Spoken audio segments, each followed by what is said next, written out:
रब्बिल आलमीन वस्सलातु वस्सलामु अला अशरफिल अंबिया वल मुरसलीन व अला आलिहि तय्यिबीन व अस्हाबिहि ताहिरीन अम्मा बअद फअऊज़ु बिल्लाहि मिनश शैतानिर रजीम बिस्मिल्लाहिर रहमानिर रहीम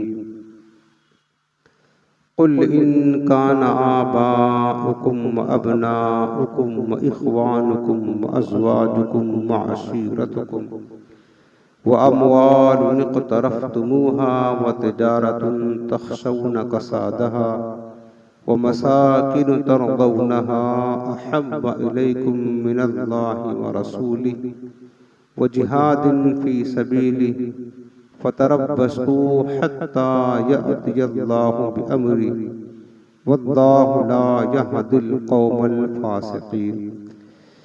आमन्तु बिल्लाहि सदक़ल्लाहुल अज़ीम व बल्लगना रसूलुहुन नबियुल करीम रऊफ़ुर रहीम अलैहि अफ़दलुस सलाति व तस्लीम।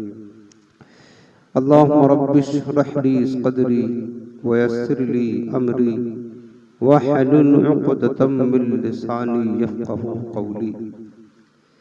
रसूल रहमत, मालिक जन्नत, शफ़ीए उम्मत, सरापा जुद व सखावत, बाइसे खैर व बरकत सल्लल्लाहु तआला अलैहि वालैहि वसल्लम इरशाद फरमाते हैं, मन सल्ला अलैया बलगतनी सलातुहु व सल्लैतु अलैहि व कुतिबा लहू सिवा ज़ालिका अशरु हसनातिन।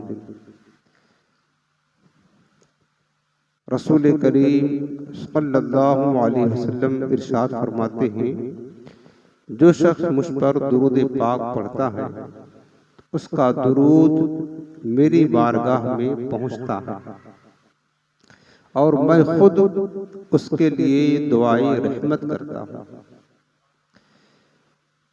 और इसके अलावा उसके लिए 10 नेकियां लिखी जाती हैं। जब कोई शख्स इस तरह दुरूद पढ़ता है, अल्लाहुम्मा सल्लि अला मुहम्मदिन वसल्लिम, तो मेरे आका अलैहिस्सलाम उसके जवाब में फरमाते हैं,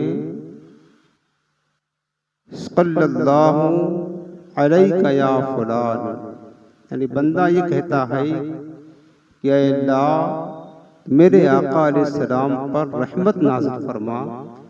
उसके जवाब में मेरे सरकार फरमाते हैं कि ऐ फला, अल्लाह ताला तुझ पर भी रहमत नाज़िल फरमाए और सलामती अता फरमाए।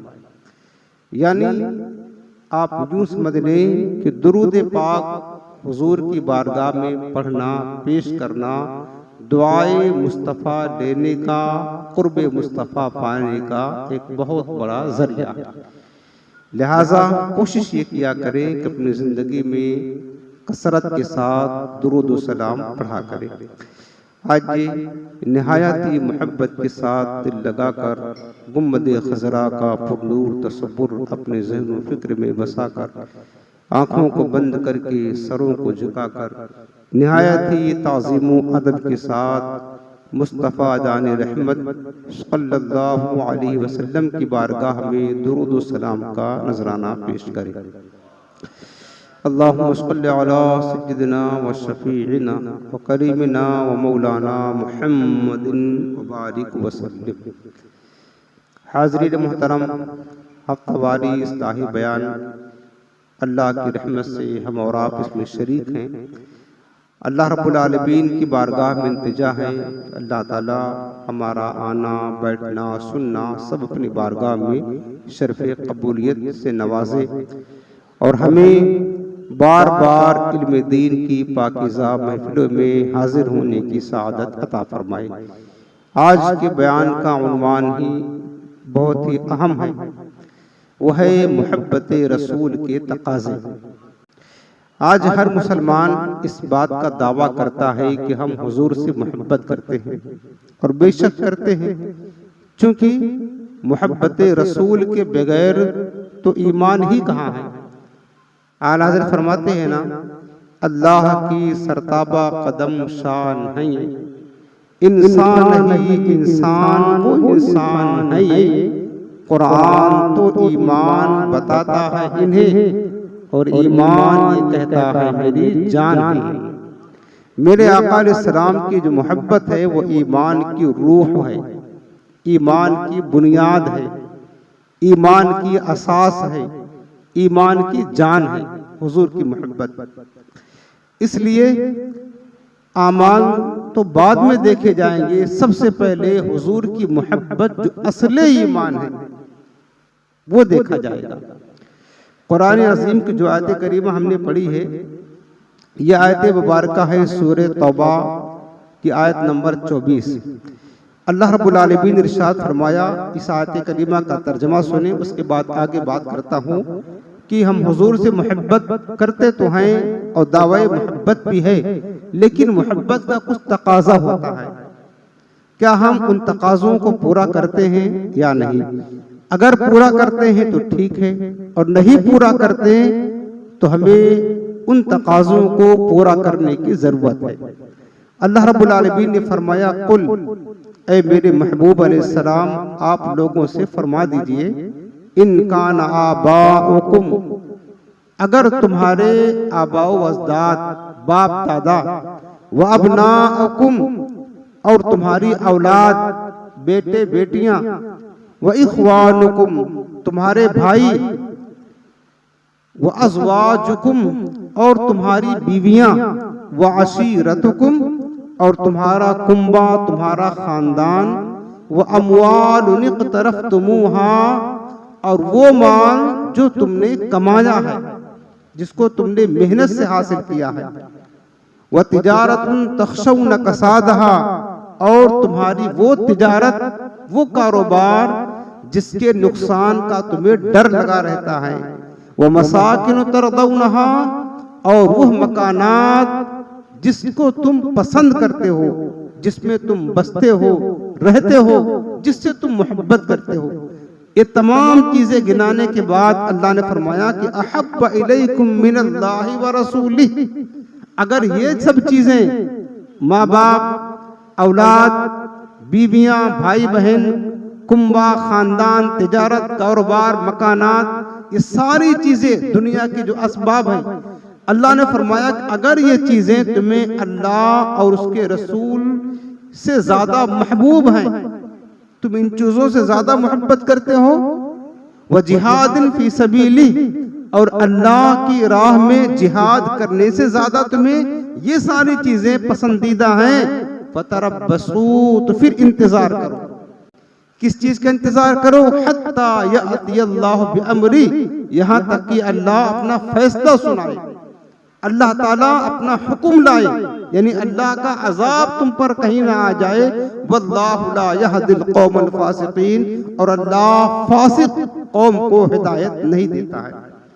मतलब यह है इस आयत करीमा का कि ये जो दुनियावी असबाब है जिनके साथ इंसान का फितरतन एक ताल्लुक होता है, वालिदैन के साथ औलाद का ताल्लुक है, और औलाद के साथ वालिदैन का ताल्लुक होता है, शौहर के साथ बीवी का ताल्लुक, बीवी के साथ शौहर का ताल्लुक, और इसी तरह भाई बहनों का जो रिश्ता है, इसी तरह जो कारोबार है, दुकानें हैं, इसी तरह जो अमवाल हैं जिनको हम मेहनत से कमाते हैं, इसी तरह जो मकानात हैं, इन चीजों से इंसान का फितरतन ये ताल्लुक होता है, एक लगाव होता है, एक तरह की मोहब्बत होती है। ठीक है ना?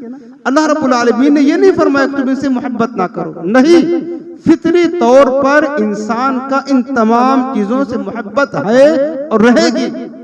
नफी किस बात की मना किस बात को किया गया? इन चीजों की मोहब्बत अल्लाह उसके रसूल की मोहब्बत से ज्यादा ना होने पाए। इन चीजों की मोहब्बत में डूबकर कहीं तुम अल्लाह उसके रसूल को भूल ना जाओ। इन चीजों की मोहब्बत जिहाद फी सबीलिल्लाह से ज्यादा नहीं होनी चाहिए, बल्कि ये सारी चीजों से मोहब्बत तो है, इनसे कहीं ज्यादा तुम्हें अल्लाह उसके रसूल से और जिहाद फी सबीलिल्लाह से मोहब्बत करने की जरूरत है। समझ रहे ना? हम मोहब्बत तो करते हैं इन चीजों से, लेकिन इनसे ज्यादा हम अल्लाह उसके रसूल से मोहब्बत करते हैं, याद रखना। और यही मोहब्बत का तकाजा है। दुनिया की हर शय से ज्यादा, दुनिया की तमाम चीज से ज्यादा जब तक कि बंदा अपने नबी से मोहब्बत ना करे, उसकी मोहब्बत और उसका ईमान कमाल को नहीं पहुंचता है। मशहूर हदीस पाक बुखारी मुस्लिम शरीफ की हज़रत अनस बिन मालिक रिवायत करते हैं, मेरे आका फरमाते हैं, ला युमिनु अहदुकुम हत्ता अकूना हब्बा इलैहि मिन वालिदिही व वलदिही वन नास अजमईन। हुजूर फरमाते हैं, तुम में से कोई उस वक्त तक मोमिन हो ही नहीं सकता है जब तक कि उसके नजदीक मैं उसके वालिदैन से ज्यादा, उसकी औलाद से ज्यादा और तमाम लोगों से ज्यादा महबूब ना हो जाऊं। हुजूर की मोहब्बत जब तक कि सबसे ज्यादा किसी बंदे मोमिन के दिल में कायम ना हो जाए, रासिख ना हो जाए, वो बंदा ईमान के कमाल को नहीं पहुंच सकता, ईमान की रूह को नहीं पहुंच सकता। हर शय से ज्यादा, कायनात की हर शय से ज्यादा मोहब्बत जिस चीज की हमारे दिल में होनी चाहिए वो हमारे आका मोहम्मद मुस्तफा सल्लल्लाहु अलैहि वसल्लम की मोहब्बत है, सरकार की मोहब्बत है। हुजूर की मोहब्बत के बगैर कोई शय नहीं। साबित हुआ कि जुमला फराइज फुरू है, अस्लुल उसूल बंदगी वो ताज वर्गी है। सारे नमाज, रोजे, हज, ज़कात, सारी इबादत, सदक़ो खैरात, ये सब तो शाखे हैं, असल जड़, बुनियाद, असास मुस्तफ़ा की मोहब्बत है। ये मोहब्बत जो हुजूर की मतलब जिस तरह हुजूर के साथ हमारी होनी चाहिए, हमारा रिश्ता इस दुनियावी ख्वाहिशात लज्जात में इतने ज्यादा मुनहमिक हो गए, इतने ज्यादा मशगूल हो गए कि जो ताल्लुक उम्मत का मुस्तफ़ा से होना चाहिए, गहरा ताल्लुक, मोहब्बत का ताल्लुक, इश्क का ताल्लुक, फनाइयत का ताल्लुक, वो ताल्लुक खत्म हो चुका है या कम हो चुका है। तो समझ रहे हैं, मोहब्बत रसूल का पहला तकाजा ये है कि इंसान हर शय से ज्यादा अपने नबी से प्यार करे, बल्कि हर शय तो दूर की बात है, अपनी जान से भी ज्यादा अपने नबी से मोहब्बत करे। अपनी जान, इंसान को सबसे ज्यादा महबूब और पसंदीदा चीज उसकी जान होती है।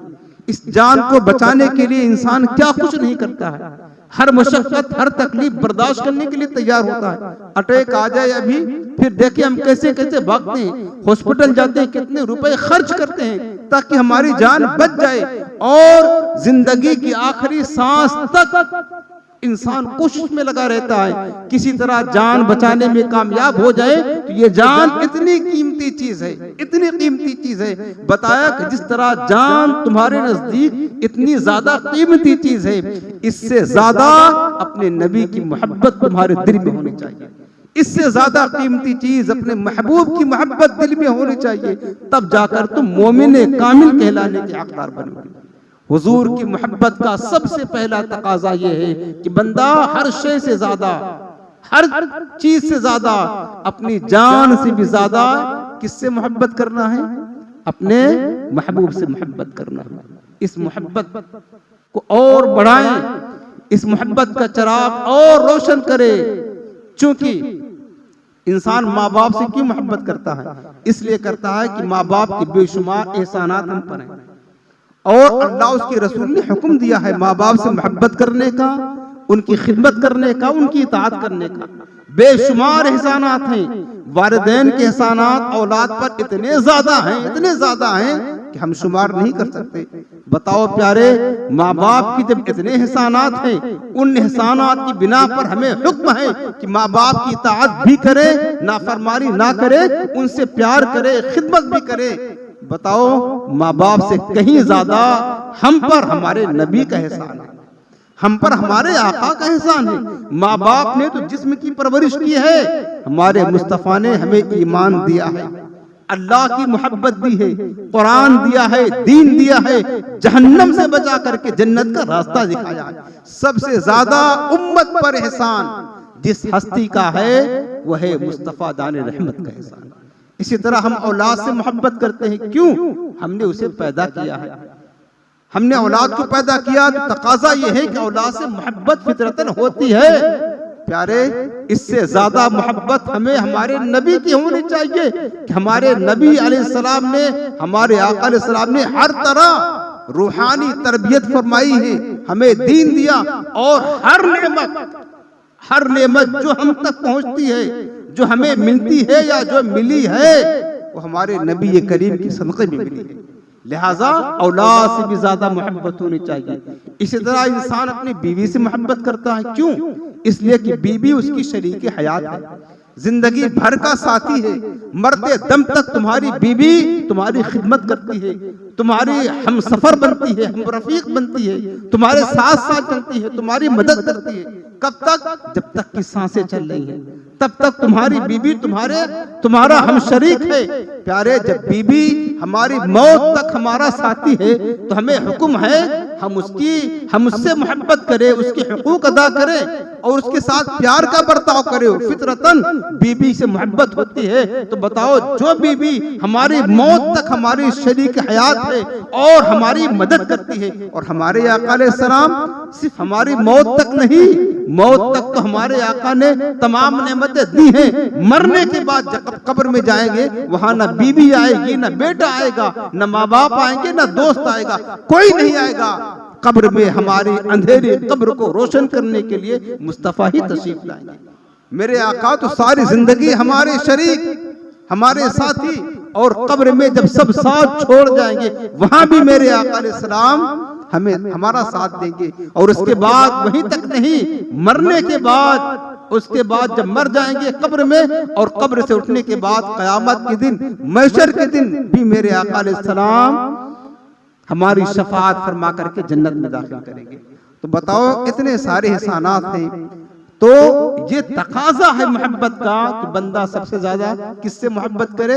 अपने नबी से मोहब्बत करे, और अपनी जान से भी ज्यादा अपने नबी से मोहब्बत करे। हजरत उमर फारूक आज़म रज़ियल्लाहु ताला अन्हु हुजूर की बारगाह में अर्ज करते हैं, या रसूलल्लाह ला अंता अहब्बु इलैया मिन नफ्सी मिन कुल्li शैइन इल्ला मिन नफ्सी। या रसूलल्लाह, आप मेरे नजदीक सबसे ज्यादा प्यारे हैं सिवाय मेरी जान के, यानी मैं अपनी जान की को छोड़कर बाकी हर शय से ज्यादा आपसे मोहब्बत करता हूँ। मेरे आका ने फरमाया, ला ऐ उमर, नहीं, फवल्लदी नफ्सी बियदिही, उस जात की कसम जिसके कब्जे कुदरत में मेरी जान है, हत्ता अकूना हब्बा इलैका मिन नफ्सिक, जब तक कि मैं तुम्हारे नजदीक तुम्हारी जान से भी ज्यादा महबूब न बन जाऊं, तुम्हारी मोहब्बत कमाल को नहीं पहुंचती, न तुम्हारा ईमान कबूलियत को पहुंचता है। जब ये बात हजरत उमर ने सुनी तो फौरन कहा, या रसूलल्लाह अल-आना, अब तो हाल ये हो गया मेरे आका कि ला अंता हब्बु इलैया मिन नफ्सी, आपकी मोहब्बत मेरे दिल में मेरी जान से भी ज्यादा हो गई, मेरी जान से भी ज्यादा आप मेरे नजदीक प्यारे हो गए हैं, आपसे मैं अपनी जान से भी ज्यादा मोहब्बत करता हूँ। जब ये बात हजरत उमर ने कही तब मेरे आका ने फरमाया, अल-आन या उमर, अल-आन या उमर, उमर अब जाकर के तुम्हारा ईमान दुरुस्त हुआ है। कब दुरुस्त हुआ है? जब हजरत उमर ने कहा, या रसूलल्लाह, मैं अपनी जान से भी ज्यादा आपसे प्यार करता हूँ। तो सबसे ज्यादा मोहब्बत किससे होनी चाहिए? हमारे आका से होनी चाहिए, क्योंकि हुजूर के एहसानात बहुत बेशुमार हैं। और सहाबे किराम की जिंदगी आप पढ़ करके देखें, सहाबे किराम अलैहिम रिदवान ने सबसे ज्यादा मोहब्बत अपने माँ बाप से ज्यादा, अपनी औलाद से ज्यादा, अपने घरबार से ज्यादा, अपनी जान से भी ज्यादा मोहब्बत हुजूर से की है। सबसे ज्यादा मोहब्बत सहाबे किराम ने किससे की है? हुजूर से की है। अब एक दो मिसाल पेश कर देता हूँ, सहाबे किराम की मोहब्बत का हाल क्या था, ताकि हम अपनी मोहब्बत का रुख दुरुस्त कर सके। और दुनियावी ख्वाहिशात और मालो दौलत की बेजा मोहब्बत ने जो हमें मोहब्बत रसूल से दूर कर दिया है, जैसी मोहब्बत होनी चाहिए वैसी मोहब्बत नहीं है। सहाबे किराम की सीरत पढ़ करके, उनके मोहब्बत रसूल की वाक़यात को सुन करके हम अपनी मोहब्बत मजीद आकाए कायनात से बेदार करें, पैदा करें।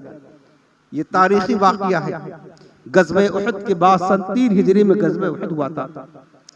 कुफ़ारे मक्का और मुसलमानों के दरमियान एक कशीदगी थी, मुसलसल जंग जारी रहती थी।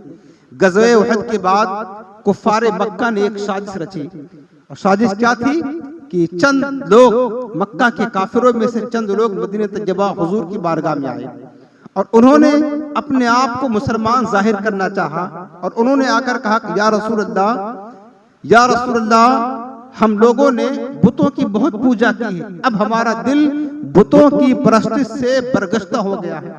हम खुद अपने हाथों से बनाए और उन्हीं को अपना महबूब समझे। या रसूलल्लाह, हम बुत परस्ती छोड़ करके अब दीन इस्लाम कबूल करना चाहते हैं और आप चंद अपने सहाबा को भेज दीजिए ताकि हमारे कबीले और हमारे शहर में जा करके वो इस्लाम की तालीमात को रोशन करे, बुत परस्ती की जड़ को उखाड़ करके फेंक दे और इस्लाम का नूर चमका दे। या रसूलल्लाह, हम इसलिए आपकी खिदमत में हाजिर हुए। मेरे आका अलैहिस्सलाम सब जानते हैं, लेकिन ये तकाजा था तबलीग का।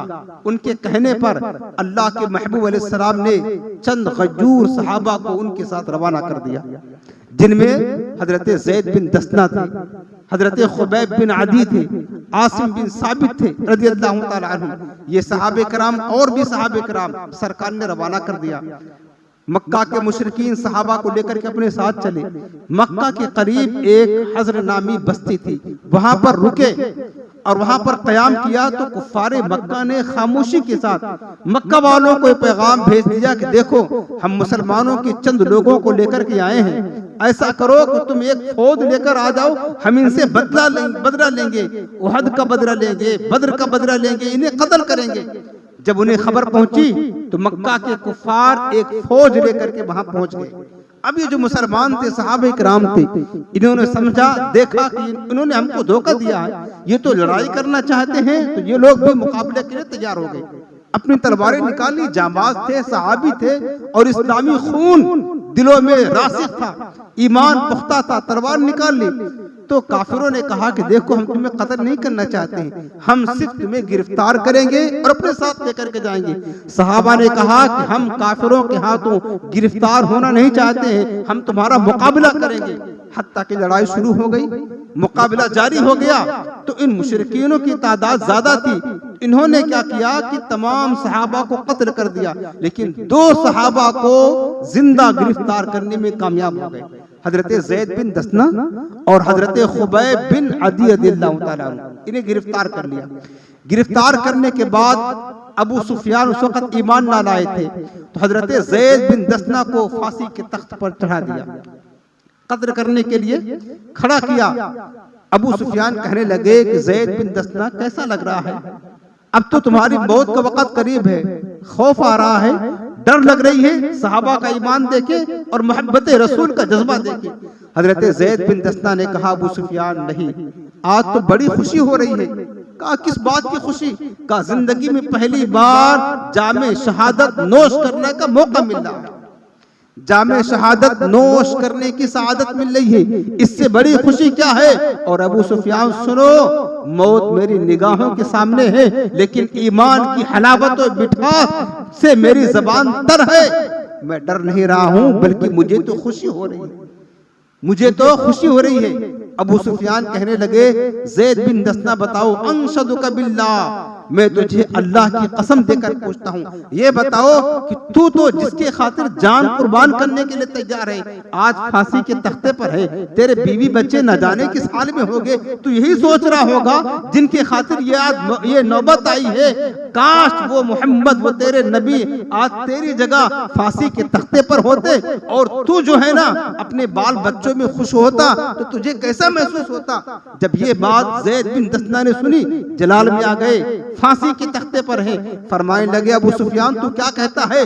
तू ये कहता है कि मेरे आका मदीने वाले मुस्तफा, मेरे महबूब मेरी जगह कत्ल हो और मैं अपने बच्चों के साथ घर में मौजूद हूँ, ये कैसे हो सकता है? अरे मैं ये बात तो पसंद नहीं करता, मेरे मुस्तफा इस वक्त जिस मकाम पर हो उनके जिस्म में कांटा चुभे और मैं घर वालों के साथ मौजूद हूँ, मैं घर वालों के साथ खुश हूँ, मैं ये बात भी पसंद नहीं करता।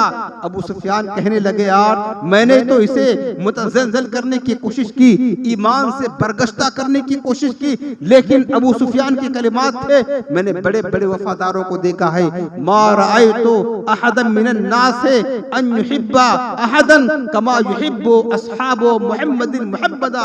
अबू सुफियान कहने लगे, मैंने बड़े बड़े वफादारों को देखा है, जब उन्हें कत्ल किया जाता है अपने सरदारों से बरगश्ता हो जाते हैं, लेकिन मुहम्मदी शेरों का अंदाज ही कुछ निराला है। खुदा की कसम, जिस तरह मैंने मोहम्मद के असहाब को मोहम्मद से मोहब्बत करते हुए देखा है, आज तक मैंने किसी को इस तरह मोहब्बत करते हुए नहीं देखा। समझ रहे आप? ये मोहब्बत थी, मोहब्बत। मैंने बताया कि सहाबा अपनी जान से भी ज्यादा हुजूर से प्यार करते थे, हुजूर से मोहब्बत करते थे, उन्हें शहीद कर दिया। इसी तरह हजरत खुबैब बिन आदी को फिर उनके बाद फांसी के तख्ते पर खड़ा किया और वही बात अबू सुफियान ने कही, जवाब भी वही मिला, जवाब भी वही मिला। उसके बाद अबू सुफियान कहने लगे, खुबैब बताओ तुम्हारी आखिरी कोई ख्वाहिश है, आखिरी ख्वाहिश है तो बताओ, कह दो। हजरत खुबैब बिन अदी कहते अबू सुफियान और तो कोई आरज़ू नहीं है, और तो कोई तमन्ना नहीं है, हाँ एक आरज़ू है, अगर तुम पूछते हो पूरा करना चाहते हो तो कर दो, और आरज़ू ये है मदीने तो जा नहीं सकता, अलबत्ता तुम मुझे कत्ल करते वक्त मेरा रुख मदीने की तरफ कर देना, ताकि मैं सरकार से कह सकूं या रसूलल्लाह आपका आशिक, आपका गुलाम मदीने आ ना सका, लेकिन शहीद होते वक्त उसने अपना रुख मदीने की तरफ कर लिया था। उसके बाद जब हजरत खुबैब बिन आदी कत्ल होने लगे, अरे बिदाया व निहाया में इब्न कसीर ने लिखा है, उन्होंने हुजूर से इस तरह सलाम किया, अस्सलामु अलैका या मुहम्मदा, ऐ मेरे आका आपका गुलाम आपके नाम पर जान देने के लिए तैयार हो रहा है, कुर्बान हो रहा है, हुजूर मेरा आखिरी सलाम कबूल कर ले। यहाँ से मक्का के करीब वादी, वहां से सलाम कर रहे हैं और मेरे मुस्तफा मदीने मुनव्वरा में सहाबा के साथ बैठे हैं, जवाब देते वालेकुम सलाम खुबैब बिन अदी कतलतहु कुरैशुन, ऐ खुबैब बिन अदी मेरे गुलाम जा, मैंने तेरा सलाम कबूल कर लिया। फिर सहाबा को बताया, मेरे सहाबा काफिरों ने खुबैब बिन अदी को कत्ल कर दिया। दूर नजदीक के सुनने वाले वो काने लाले करामत पे लाखों सलाम, हम यहाँ से पुकारे वहां वो सुने मुस्तफा की समाअत पे लाखों सलाम। ये दोनों सहाबा सिर्फ हुजूर के नाम पर, हुजूर की मोहब्बत में इन्होंने अपनी जान का नजराना पेश कर दिया। यह है अपनी जान से ज्यादा हुजूर से मोहब्बत करना। इमाम अहले सुन्नत फरमाते हैं ना, क्या फरमाते हैं? फरमाते हैं कि हुस्न यूसुफ पे कटी मिस्र में अंगुश्ते जना, पता ना शेर सुना होगा, हुस्न यूसुफ पे कटी मिस्र में अंगुश्ते जना, सर कटाते हैं तेरे नाम पर मर्दाने अरब। हाल देखें, मिस्र है वो, ये अरब है, और मिस्र में वहां सामने हुस्न यूसुफ है, वहां सामने हुस्न यूसुफ है, और कटाने वाली औरतें हैं, मर्द नहीं, और अपनी जान नहीं दे रही हैं, अपना सर नहीं कटा रही है, हुस्न यूसुफ पर अंगुलियां कटा रही हैं। फर्क देखे, और इधर देखे, इधर मिस्र नहीं है, इधर अरब है। अरब की अड़ियल जबान है जो किसी के सामने नहीं झुकते हैं, लेकिन नामे मोहम्मद जब आता है अपनी जान भी पेश कर देते हैं। इधर उधर हुस्न यूसुफ है, इधर हुस्न मुस्तफा सामने नहीं है, सिर्फ नामे मुस्तफा है, बस मोहब्बत मुस्तफा दिल में है, हुस्न मुस्तफा सामने नहीं है। उधर औरतें हैं, इधर अरब की अड़ियल जवान है, उधर उंगलियां कट रही हैं, इधर नामे मोहम्मद पर सर कट रहे हैं। कितना फर्क है। हुस्न यूसुफ पे कटे मिस्र में अंगुश्ते जना, सर कटाते हैं तेरे नाम पर मर्दाने अरब। आगे ये बात अर्ज कर रहा था कि सबसे पहला तकाजा मोहब्बत रसूल का क्या है? अपनी जान से ज्यादा, अपनी औलाद से ज्यादा, अपने घर बार से ज्यादा, हर शय से ज्यादा हुजूर से मोहब्बत करना। एक वाकया और सुनो तो और बताता हूँ मोहब्बत रसूल के तकाजे क्या क्या हैं, उम्मत इसे भी नहीं जानती। हजरत ये वाकया है हजरत अब्दुल्ला बिन ज़ैद अंसारी सहाबी का रज़ियल्लाहु ताला। हजरत अब्दुल्ला बिन ज़ैद एक सीधे साधे देहाती सहाबी थे, देहाती थे, मदीने मुनव्वरा के अतराफ के किसी देहात में रहते थे, खेती बाड़ी का काम करते थे, लेकिन हुजूर से बेपनाह मोहब्बत करते थे। खेती बाड़ी का काम करते, जब हुजूर की याद आती और सरकार की याद सताने लगती, सब कुछ छोड़ देते और सीधे हुजूर की बारगाह में जाते, जी भर करके रुखे ज़ेबा के का दीदार करते, जी भर करके हुजूर का दीदार करते, उसके बाद वापस आकर फिर काम में लग जाते। ये उनका मामूल रहा। एक बार ऐसा हुआ कि कई दिन गुजर गए, इतने ज्यादा मशगूल हो गए हजरत अब्दुल्ला बिन ज़ैद अपनी खेती के काम में कि सरकार की बारगाह में जियारत के लिए जा ना सके, ठीक है ना, जा ना सके। अचानक उन्हें ख्याल आया और अपने आप से कहने लगे, अब्दुल्ला तो दुनियादार हो गया, इतना ज्यादा मशगूल हो गया अपने काम में कि सरकार का दीदार नहीं कर सका, हुजूर की खिदमत में तूने हाजिरी नहीं दी, हुजूर की जियारत नहीं की। ये दिल में ख्याल आना था, सब कुछ छोड़ दिया, सब काम छोड़ करके सीधे भागे भागे बारगाह रिसालत में पहुंचे। ये वो वक्त था जब मेरे आका अलैहिस्सलाम का आखिरी वक्त था, आखिरी वक्त था, चंद दिन बाकी थे सरकार के दुनिया में पर्दा फरमाने का। जब हजरत अब्दुल्ला बिन ज़ैद हुजूर की बारगाह में पहुंचे तो मेरे आका अलैहिस्सलाम हुजरे आयशा में एक नूरानी चादर ओढ़ करके आराम फरमा रहे थे, ठीक है ना। और इस तरह कि सरकार अलैहिस्सलाम की जो मुबारक तलवा था, एड़ी कदम मुबारक का निचला हिस्सा वो खुला हुआ था। वो तलवा जिनकी एक झलक देखने के लिए चांद और सूरज भी बेकरार रहते हैं। इमाम अहले सुन्नत फरमाते हैं ना, उस तलवे नूर के बारे में फरमाते हैं, बचा जो तलवों का उनके धोवन, बना वो जन्नत का रंगो रोगन। जन्नत के जो बहार है ना, जन्नत के जो हुस्न है, जीनत है, आराइश और ज़ेबाइश है, फरमाते हैं बचा जो तलवों का उनके धोवन, बना वो जन्नत का रंग रोगन। जिन्होंने दूल्हा की पाई उतरन, वो फूल गुलजार नूर के थे। वो हुजूर का तलवे नूर था, चमक रहा था। हजरत अब्दुल्ला बिन ज़ैद पहुंचे तो देखा कि सरकार आराम फरमा रहे हैं। कदम मुबारक की तरफ से हुजरे आयशा में दाखिल हुए, वही जलवे ज़ेबा, वही सरकार का नूरानी तलवा नजर आया, बैठ गए और इंतहाई मोहब्बत के साथ दोष अकीदत में अपने लब को सरकार के मुकद्दस तलवों पर रख दिया। कितने खुश नसीब थे प्यारे, जरा तसव्वुर में सोचे, हुजूर का नूरानी तलवा अर्श आज़म ने जिसका बोसा लिया हो, सिदरतुल मुंतहा पर जो तलवा पहुंचा हो, वो तलवे नूर हजरत अब्दुल्ला बिन ज़ैद कभी आंखों से लगाते हैं, कभी रुखसार से लगाते हैं, कभी होंठों से लगा करके चूमते हैं। बहुत देर तक अपनी मोहब्बत का इजहार उस हुजूर के मुबारक कदम से करते रहे। काफी देर गुजरा, फिर ख्याल आया अचानक, अब्दुल्ला क्या करते हो, कहीं मोहब्बत जोशे मोहब्बत में अदबे मुस्तफा रुखसत न हो जाए। सरकार आराम फरमा रहे हैं, हुजूर के आराम में खलल वाक़ई न हो जाए। ये ख्याल आया कि फौरन छोड़ करके खड़े हो गए। उसके बाद उल्टे कदम बाहर निकल आए, चले गए, अपने काम में मशगूल हो गए। चंद दिन गुजरे थे, हजरत अब्दुल्ला बिन ज़ैद को खबर पहुंची कि अल्लाह के महबूब अलैहिस्सलाम पर्दा फरमा गए, सरकार पर्दा फरमा गए। और हुजूर का पर्दा फरमाना सहाबा के लिए कयामत से कम न था। पढ़ ले तारीख, सीरत पढ़ करके देखें, जिस दिन मेरे आका विसाल फरमाए मदीने मुनव्वरा में कयामत काम हो गई थी। कयामत, हर कोई रो रहा था, दरो दीवार रो रहे थे, जानवर रो रहे थे, शजरो हजर रो रहे थे। हुजूर की फिराक में, हुजूर की हिजर में इतना ज्यादा गम था सहाबा को। कयामत कायम थी, कयामत। हजरत अब्दुल्ला बिन ज़ैद को जब पता चला कि मेरे महबूब इस दुनिया में ना रहे, सरकार पर्दा फरमा गए, दो जानू अपने दोनों घुटनों के बल बैठ गए और बैठ करके अल्लाह की बारगाह में इंतजा करते हैं, ऐ मालिक ये आंखें तूने दी थी इसीलिए ताकि इन आंखों से अपने महबूब का जलवा देखूं, ताकि इन आंखों से हुजूर का दीदार करूं। मेरे मालिक अब तो मुस्तफा ना रहे इस दुनिया में, सरकार ना रहे, अब ये आंखें लेकर क्या करूंगा। अल्लाहुम्मा अज़हिब बसरी हत्ता ला अरा बादा हबीबी मुहम्मदिन अहदा। अल्लाह मेरी आंखों की रोशनी खत्म कर दे, मेरी आंखों की रोशनी उचक ले, ताकि हुजूर के बाद अब मैं किसी का चेहरा नहीं देखना चाहता हूँ। ये दुआ करना था, अल्लाह रब्बुल आलमीन ने दुआ कबूल फरमाई, उनकी आंखों की रोशनी चली गई, अब नाबीना हो गए।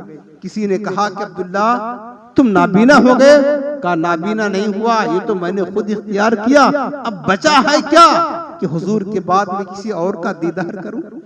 तेरे कदमों में जो है गैर का मुंह क्या देखें, तेरे कदमों में जो है गैर का मुंह क्या देखें। कौन नजरों पे चढ़े देख के तलवा तेरा, कौन नजरों पे चढ़े देख के तलवा तेरा। ऐसी मोहब्बत अल्लाह को पसंद है, ऐसी वफादारी अल्लाह के रसूल को पसंद है। तो हुजूर से इस तरह मोहब्बत करे जिस तरह सहाबा ने किया, तमाम शे से ज्यादा, अपनी जान से ज्यादा मोहब्बत करे। तो याद रखना हमारा ईमान कबूल होगा, वरना अगर दुनिया की मोहब्बत में घूमते रहे, नफसानी शहवानी शैतानी ख्वाहिशात में लगे रहे, सिर्फ कारोबार दुनिया की दौलत ही में लगे रहे, तो मरना है, मर करके उठना भी है, कयामत के दिन आना भी है, महशर में हाजिर होना भी है, मुस्तफा को चेहरा भी तो दिखाना है। और बताओ जन्नत में जाने का क्या अमल हमारे पास है, एक ही चीज है, उसका नाम है शफाअत मुस्तफा। बस शफात रसूल नाम है। अगर हुजूर की बारगाह में शफात की खैरात लेने गए और मेरे आका ने रद्द कर दिया, तू तो हमारी मोहब्बत से ज्यादा अपने माल से प्यार करता था, तू तो अपने बच्चों से प्यार करता था, अपनी बीवी से प्यार करता था, अपने दोस्तों से मोहब्बत करता था, तुझे क्या जरूरत मेरी शफात की? जिससे ज्यादा मोहब्बत थी जा उसी से शफात की खैरात ले। अगर हुजूर ने इस तरह कह करके रद्द कर दिया तो बताओ कौन ठिकाना देगा हमें?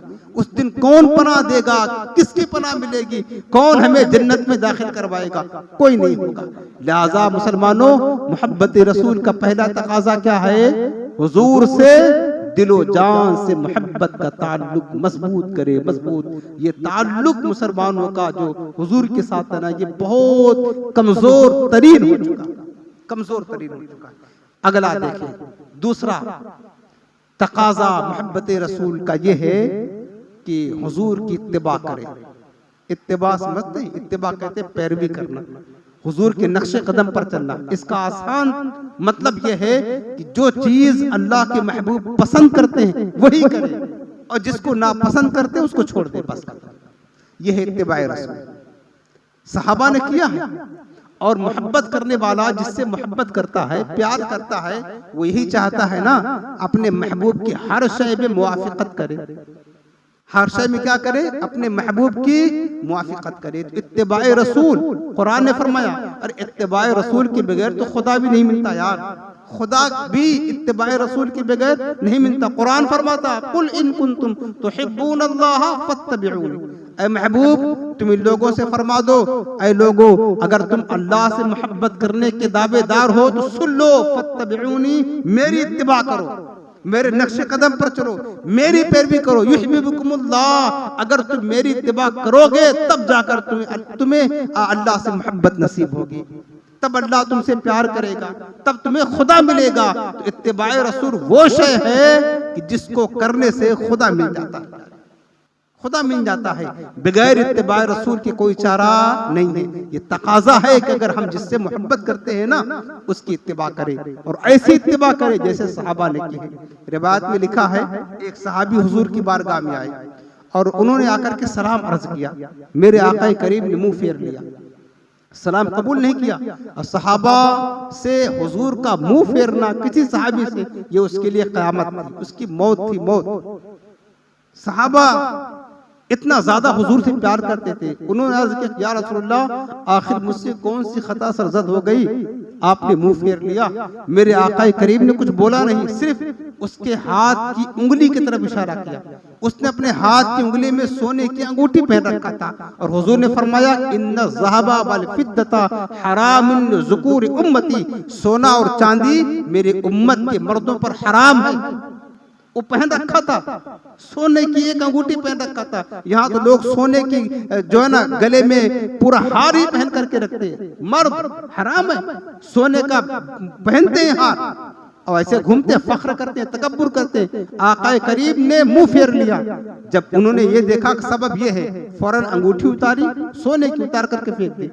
उसके बाद खैर बातचीत का सिलसिला शुरू हुआ। जब मजलिस खत्म हुई, लोग जाने लगे तो वो भी उठकर चल दिए। तो किसी ने कहा कि भाई तुमने जो अंगूठी फेंकी है तुम ना पहनना, हुजूर ने तुम्हें मना किया है, अपनी बीबी को दे देना, वो पहन लेगी। जवाब क्या दिया पता है?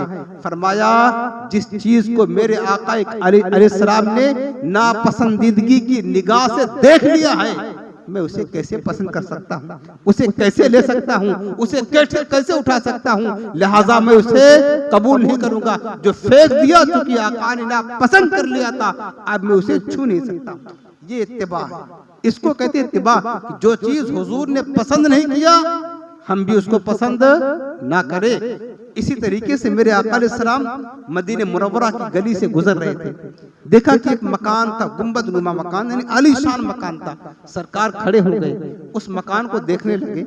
आलीशान था, हुजूर ने कुछ कहा नहीं, बस पूछा कि किसका मकान है? का हुजूर फला साहबी का मकान है। मेरे आका अलैहिस्सलाम ने कुछ कहा नहीं, सिर्फ आपके चेहरे पर नागवारी के आसार जाहिर हुए।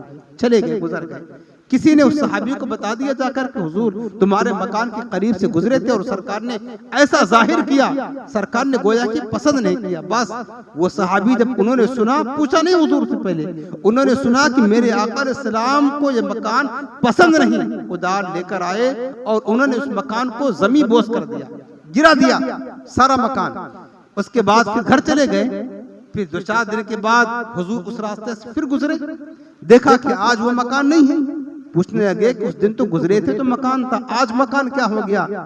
तो उन्होंने कहा कि या रसूलल्लाह उस सहाबी ने गिरा दिया जिसका मकान था। हुजूर ने उसको बुलवाया, अब पूछा कि तुमने मकान क्यों गिराया? तो उन्होंने कहा या रसूलल्लाह सिर्फ सुना था, वो मकान आपको पसंद नहीं था, बस वो मकान आपको पसंद नहीं था। मैंने सोचा कि जो चीज मेरे महबूब को पसंद ना हो उस चीज को रखना, उसमें रहना, ये मुझे भी पसंद नहीं है, बस मैंने इसलिए वो मकान गिरा दिया। इसको कहते हैं इत्तिबाए रसूल। जो चीज हुजूर को पसंद नहीं उसको खत्म कर दे, उससे ताल्लुक तोड़ ले, उसको अपने जिंदगी से जुदा कर दे। अब हम अपनी जिंदगी में देखें प्यारे, क्या क्या चीजें मेरे आका को हमारी पसंद नहीं।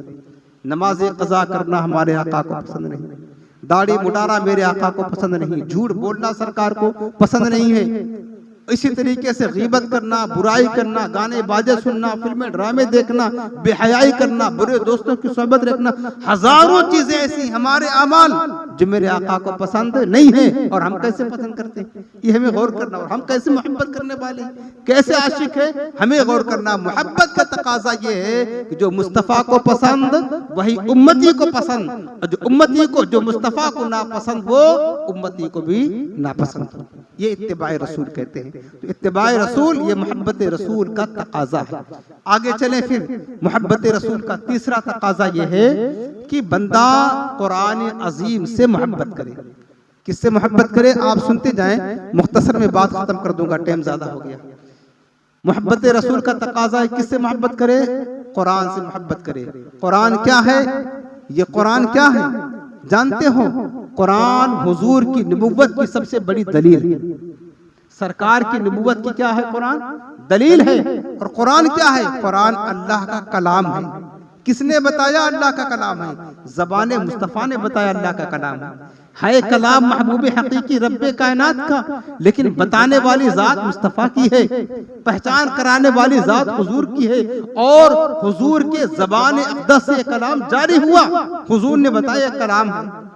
तो हम समझ गए कि अल्लाह का कलाम है कलाम खुदा का, लेकिन ज़बाने मुस्तफ़ा से जारी हो रहा है। लिहाजा कुरान से मोहब्बत करना, मुस्तफ़ा से मोहब्बत करना, मुस्तफ़ा की मोहब्बत की अलामत कुरान से मोहब्बत करना है।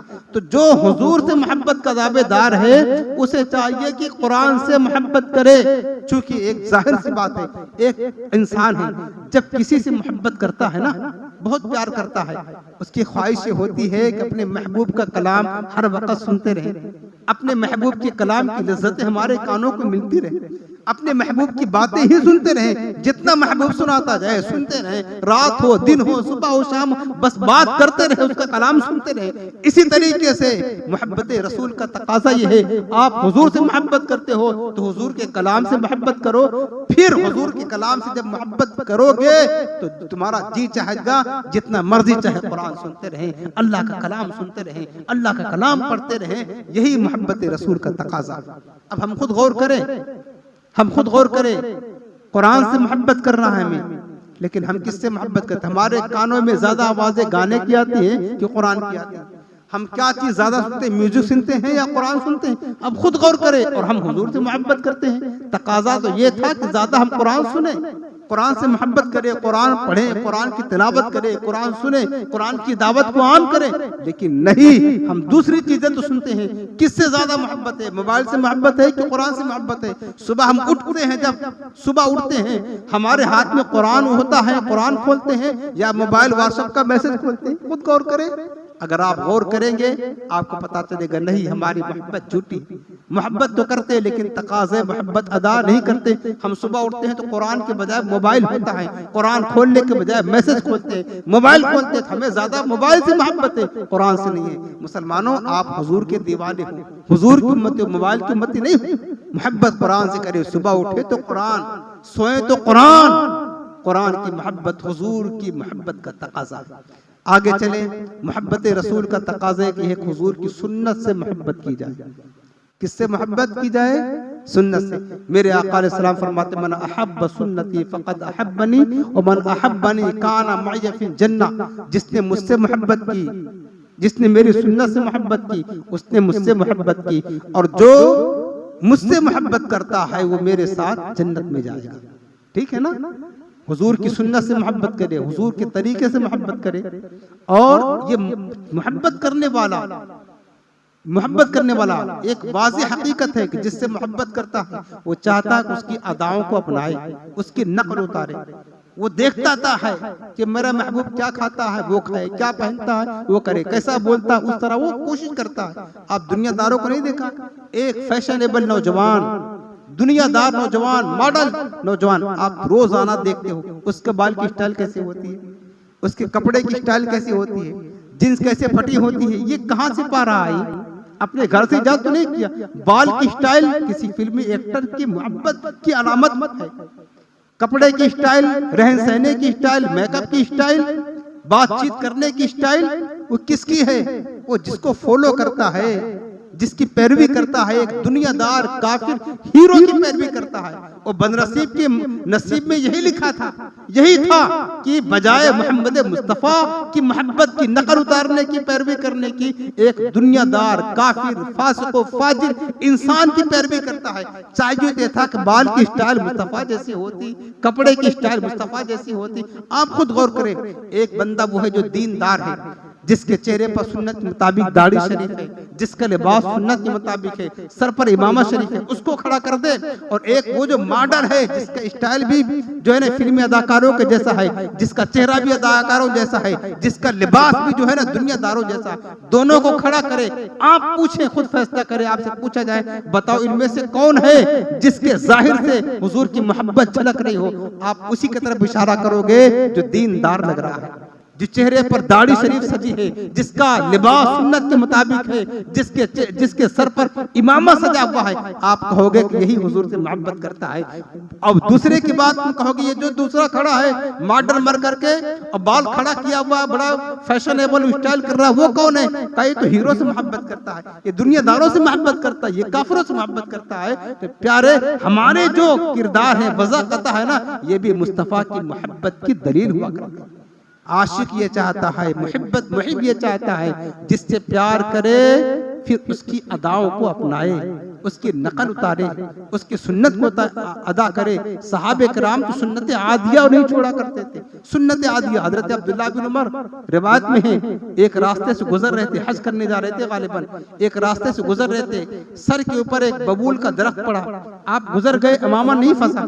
उसके बाद आपने सवारी को मोड़ करके कुछ ऊपर उड़ करके अपना इमामा उस झाड़ की शाख में फंसाया। उसके बाद जब इमामा फंस गया तो सवारी को आगे पीछे करके उसको छोड़ा रहे हैं। किसी ने कहा या इब्न उमर ये क्या कर रहे हो? तुम तो गुजर गए थे, इमामा नहीं फंसा था, अब वापस आकर के फंसाया, फिर तुम उसको छोड़ा रहे हो, ये क्या है? तो उन्होंने कहा हमें भी नहीं पता क्या है, अलबत्ता हमने देखा था एक दिन मेरे मुस्तफा इसी रास्ते से गुजरे थे और हुजूर का मुबारक इमामा इसी शाख में उलझ गया था और मेरे सरकार अपनी सवारी आगे पीछे करके उसको छुड़ा रहे थे। हम गुजरे तो सही, मेरे आका की याद आई, लेकिन इमामा ना फंसा। मैंने सोचा कि हुजूर की अदा कैसे अदा करूं, फिर मैं पलट करके पहले इमामा फंसाया, उसके बाद सवारी आगे पीछे करके हुजूर की अदा को अदा कर रहा। ये सुन्नत रसूल है। सहाबा तो सुन्नत आदिया भी नहीं छोड़ते थे, और हम वो सुन्नत जिसकी ताकीद मुअक्कदा वो भी छोड़े बैठे हैं। कैसी मोहब्बत है? तो हुजूर की सुन्नत से क्या करे? मोहब्बत करे। आगे चले, चंद बातें बस अर्ज करना हूँ। हुजूर की मोहब्बत की अलामत ये है कि हुजूर अकरम अलैहिस्सलाम का जिक्र खैर कसरत के साथ करे। क्या करे? बस बात सुने, बात खत्म हो रही है। हुजूर का जिक्र खैर कसरत के साथ करे और अदब के साथ करे। जब हुजूर का जिक्र आए तो दिल खुशू खुजू में झुक जाए, दिल में हैबत पैदा हो, ताज़ीम पैदा हो। हुजूर का नाम सुने तो खुशू खुजू करे, दिल अदब के लिए झुक जाए। असहाबे किराम का मामूल ही था। हजरत अनस बिन मालिक रज़ियल्लाहु तआला अन्हु एक मरतबा उन्होंने हुजूर का जिक्र किया और सिर्फ इतना कहा, काला काला रसूलुल्लाह सल्लल्लाहु अलैहि वसल्लम, हदीस पढ़ने लगे। अल्लाह के रसूल ने फरमाया, बस हुजूर का जिक्र आया, आपके जिस्म में कपकपी तारी हो गई, थर-थर कांपने लगे, आपके कपड़े भीगने लगे। क्यों? ये हुजूर के अदब और हुजूर के नाम की इज्जत और ताज़ीम की खातिर। तो हुजूर इस्लाम की मोहब्बत का तकाजा यह है कि हुजूर का जिक्र खैर करे और कसरत के साथ करे। चूंकि मन अहब्ब शैअन अक्सरा जिक्रहू, जो जिससे मोहब्बत करता है फिर बार बार उसका जिक्र भी करता है। और बाद बुजुर्गों ने फरमाया कि कसरत के साथ महबूब का जिक्र करना ही मोहब्बत है। कसरत के साथ महबूब का जिक्र करना यही क्या है? मोहब्बत है। फिर आगे चले, इसी तरह मोहब्बत रसूल का तकाजा यह है कि मुस्तफ़ा से मिलने की, हुजूर के दीदार का इश्तियाक हो, दिल में शौक हो, हुजूर से मुलाकात का शौक रखे बंदा, दुआएं करे काश हुजूर का जलवा नजर आ जाता। और हम दुआएं करते हैं, काश कभी ख्वाब में आशिक दुआ करता है सरकार का रुखे ज़ेबा नजर आता, कम से कम दुआ करता है काश कब्र में जाए हुजूर का चेहरे अनवर नजर आ जाता और महशर में हुजूर से मुलाकात हो जाती। आशिक तमन्ना भी रखता है, दुआएं भी करता है, ठीक है ना? तो ये भी मोहब्बत रसूल का तकाजा है, हर वक्त हुजूर की दीदार का शौक दिल में हो। हजरत बिलाल हबशी, आशिक रसूल को कौन नहीं जानता। हजरत बिलाल हबशी की जब नज़ा का वक्त आया, वफात का वक्त आया, आपकी बीबी ने देखा कि मेरा बिलाल इंतकाल करने वाला है। उन्होंने कहा, वाह खरबा हो, हाय मेरा शौहर इंतकाल कर रहा है, अब तो मेरा घर वीरान हो गया।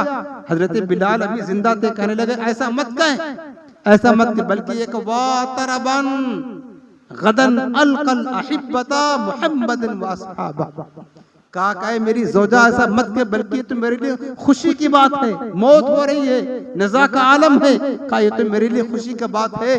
अभी मरने के बाद मैं जाऊंगा जब यहाँ से ना, मैं अपने महबूब से मुलाकात करूंगा, अपने महबूब के सहाबा से मुलाकात करूंगा, ये तो मेरे लिए खुशी की बात है। तो पता ये चला कि मोहब्बत रसूल का तकाजा ये है कि हुजूर से मुलाकात करने का इश्तियाक दिल में हो, शौक हो। इसी तरह मोहब्बत रसूल का तकाजा ये है कि हुजूर की बारगाह में कसरत के साथ दुरूद व सलाम पढ़े। सरकार से क्या करे? बारगाह में कसरत के साथ दुरूद व सलाम पढ़े। चूंकि दुरूद व सलाम पढ़ना इसमें हुजूर की ताज़ीम भी है, अदब भी है, मोहब्बत भी है और हुजूर के कुर्ब पाने का बहुत बड़ा जरिया है। खुद मेरे आका ने फरमाया, औलन नास बि यौमल क़यामत अक्सरुहुम अलैहि सलातन, क़यामत के दिन मेरे सबसे ज्यादा करीब वो शख्स होगा जिसने मुझ पर दुनिया में कसरत के साथ दुरूद पाक पढ़ा। तो क्या करना है? हुजूर की बारगाह में कसरत के साथ दुरूद पाक पढ़ना है। आखिरी बात अर्ज करता हूँ, आखिरी बात यह है कि हुजूर की मोहब्बत का तकाजा ये है, मोहब्बत रसूल का, कि हुजूर के जो दुश्मन हैं, गुस्ताख हैं, बेअदब हैं, उनसे फिर दूरी इख्तियार करें, उनसे ताल्लुक न रखें। और मेरे आला हजरत इमाम रसूल ने यहाँ तक फरमाया कि जिसके दिल में तुम जर्रा बराबर भी हुजूर की खिलाफ गुस्ताखी, बेअदबी, तौहीन पाओ ना, फिर उसको अपने दिल से ऐसे निकाल करके फेंक दो जैसे कि तुम दूध से मक्खी निकाल करके फेंक देते हो।